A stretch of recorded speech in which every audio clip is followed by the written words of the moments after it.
Hello everyone, today I want to talk about Shenhe. This is not a general guide though, so if you just want to know how to build this character or what team comps are good, then this is not it. In this video I want to focus on a more in-depth explanation of her skill kit and how it interacts with other characters.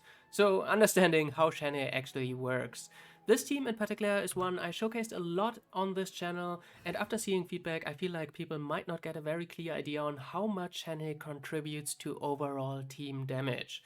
Which is understandable, the wording on her skills can be a little confusing and even contradictional sometimes. This is kind of my inspiration for this. In the process, there will also be some numbers thrown at you, but don't worry, I'm not a theory crafter who's about to whip out Excel spreadsheets. I will keep it quite simple. These are all very basic observations everybody can do and understand by just playing the game. So let's go over her skill kit first while clarifying some things along the way, and after that look at the damage increase, the main synergies received from Shenhe, the obvious ones, Ayaka and Ganyu, but also potentially more surprising, a character like Xiangling. With that out of the way, let's get started. First, let's get her burst skill out of the way. Very straightforward. It creates an area in which enemies take cryo damage and their cryo resistance will be decreased for its duration. Allies standing inside the effect area will have their cryo damage increased by Shenhe's first passive skill. That's all, simple as that. Now let's get into the Elemental skill and Shenhe's second passive skill by extension. Pressing it or holding it will grant the Icy Quill effect, which shares a portion of Shenhe's current attack stat with your active character's cryo damage. This isn't just limited through duration though, it also has a trigger quota, meaning pressing it will last for 5 instances of cryo damage and holding it will last for 7 instances. I imagine most people knew as much.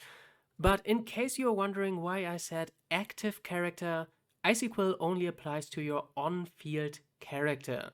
The tooltip says all nearby party members, but it seems like your off-field characters aren't nearby. Maybe they are in a different dimension, the abyss or something, I don't know, but that's how it is.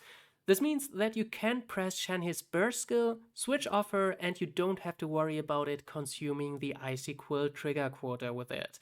But it also means that you cannot synergize with a sub DPS like Rosaria. Now for the passive skill, this one increases the Elemental skill and burst skill damage when you tap Shenhe's Elemental skill. When you hold it down, it increases the normal, charged and plunging attack damage. This effect lines up perfectly with the duration of Icy Quill, which could make you believe that they are linked, but as you see, Icy Quill isn't mentioned anywhere here. Also, your nearby party members are magically coming back from the other dimension. Yes, this affects your entire team. It doesn't matter if the characters are on-field or off-field, and it affects any type of damage, not just cryo damage.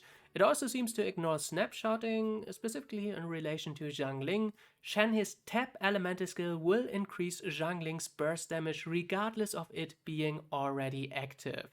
In general, I would still refer to Shenhe as a niche utility character to support cryo main DPS, even though you could use her to buff like Razor's normal attacks or something like that while also enabling superconduct. That's not nearly impressive enough to get her in my opinion. Speaking of not snapshotting, Shenhe also does not scale of her base attack like Bennett for example, but of her current attack, which is the reason why you want to build as much attack as possible to maximize the effect of the Icy Quill. Though this buff is adaptive. So if you think about increasing her attack with Bennett to get the increased value of Icy Quill and then switch to your next character to essentially double dip on the Bennett buff, then it won't work. As soon as you switch off Shenhe, she will lose Bennett's buff and Icy Quill adapts dynamically to Shenhe's new attack value. But of course, team-wide attack buffs like the Noblesse set still work. You want to make sure to always have that in your teams, and of course, things like Pyro Resonance are also gaining some extra value.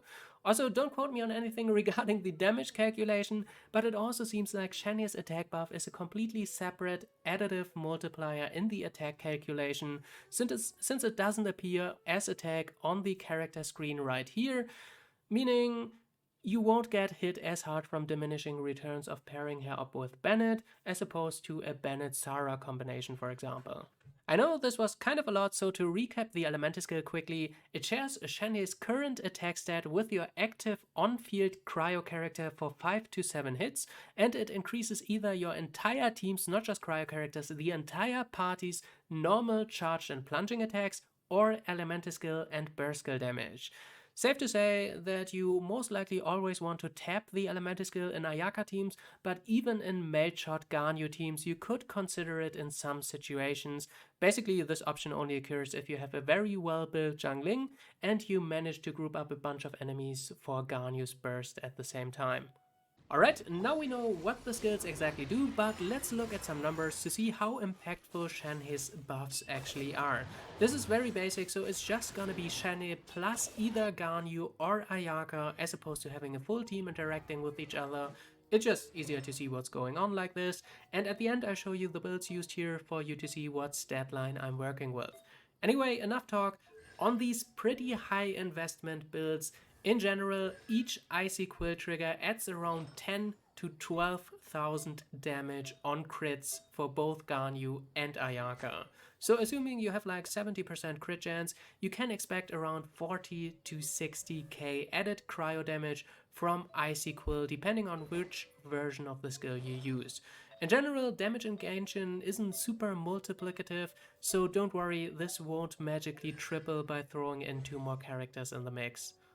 Now for Ganyu, it's again very straightforward, barely worth mentioning. I imagine most people have figured out just to hold down Shenhe's elemental skill to increase Ganyu's charged attack damage. You will have 7 stacks of Icy Quill, so you are free to do Ganyu's elemental skill and 3 Frost Flake arrows for 2 hits each to deplete 7 stacks of Icy Quill, while also benefiting from the aforementioned extra charge attack damage and Shenhe's burst skill.